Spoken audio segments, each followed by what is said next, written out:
Hello అందరికీ. Digital marketing అనే work నేర్చుకుని ఎంత ఇన్కమ్ అని ఏం చేయొచ్చు అని చెప్పి చాలామంది అడుగుతున్నారు. ఇక్కడ ఏంటంటే డిజిటల్ మార్కెటింగ్ వర్క్ అంటే మల్టిపుల్ స్కిల్స్ ఉంటాయి.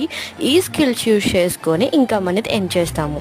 ఇందులో ఈరోజు ఒక స్కిల్ కోసం చెప్తాను. గూగుల్ మై బిజినెస్ అనే స్కిల్ నేర్చుకొని ఒక క్లయింట్కి 3000 నుంచి 5000 అయితే ఛార్జ్ చేయొచ్చు. మన స్కిల్కి తగ్గట్టు సర్వీస్ ఛార్జెస్ అనమాట.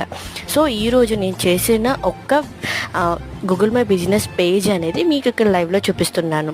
సో గూగుల్ మై బిజినెస్ అంటే గూగుల్లో సెర్చ్ చేయగానే నీకు రిజల్ట్స్ వస్తున్నాయి అంటే ఆర్ షాప్ కోసమైనా లేకుంటే దేని టాపిక్ మీదైనా నీకు పేజ్ అనేది నీట్గా కనిపిస్తుంది అంటే అది డిజిటల్ మార్కెటింగ్ వర్కర్స్ అనేది సెట్ చేసి ఇస్తారనమాట. సో ఇలా సర్వీస్ చేసినందుకు ఛార్జెస్ అనేది పే చేస్తారు క్లయింట్స్ అనేవి. సో ఇలా ఇన్కమ్ అనేది ఎర్న్ చేయొచ్చు. మీరు ఇన్కమ్ అనేది ఏం చేయాలనుకుంటే నాకు వాట్సాప్ మెసేజ్ అయితే చేయండి. మీరు నేర్చుకునే స్కిల్స్తో గ్రోత్ అవుతారు. కానీ హలో అందరికీ. డిజిటల్ మార్కెటింగ్ అనే వర్క్ నేర్చుకుని ఎంత ఇన్కమ్ అని ఏం చేయొచ్చు అని చెప్పి చాలామంది అడుగుతున్నారు. ఇక్కడ ఏంటంటే డిజిటల్ మార్కెటింగ్ వర్క్ అంటే మల్టిపుల్ స్కిల్స్ ఉంటాయి. ఈ స్కిల్స్ యూజ్ చేసుకొని ఇన్కమ్ అనేది ఎర్న్ చేస్తాము. ఇందులో ఈరోజు ఒక స్కిల్ కోసం చెప్తాను. గూగుల్ మై బిజినెస్ అనే స్కిల్ నేర్చుకొని ఒక క్లయింట్కి 3000 నుంచి 5000 అయితే ఛార్జ్ చేయొచ్చు. మన స్కిల్కి తగ్గట్టు సర్వీస్ ఛార్జెస్ అనమాట.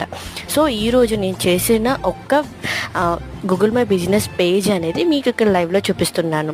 సో గూగుల్ మై బిజినెస్ అంటే గూగుల్లో సెర్చ్ చేయగానే నీకు రిజల్ట్స్ వస్తున్నాయి అంటే ఆర్ షాప్ కోసమైనా లేకుంటే దేని టాపిక్ మీదైనా నీకు పేజ్ అనేది నీట్గా కనిపిస్తుంది అంటే అది డిజిటల్ మార్కెటింగ్ వర్కర్స్ అనేది సెట్ చేసి ఇస్తారనమాట. సో ఇలా సర్వీస్ చేసినందుకు ఛార్జెస్ అనేది పే చేస్తారు క్లయింట్స్ అనేవి. సో ఇలా ఇన్కమ్ అనేది ఎర్న్ చేయొచ్చు. మీరు ఇన్కమ్ అనేది ఏం చేయాలనుకుంటే నాకు వాట్సాప్ మెసేజ్ అయితే చేయండి. మీరు నేర్చుకునే స్కిల్స్తో గ్రోత్ అవుతారు. కానీ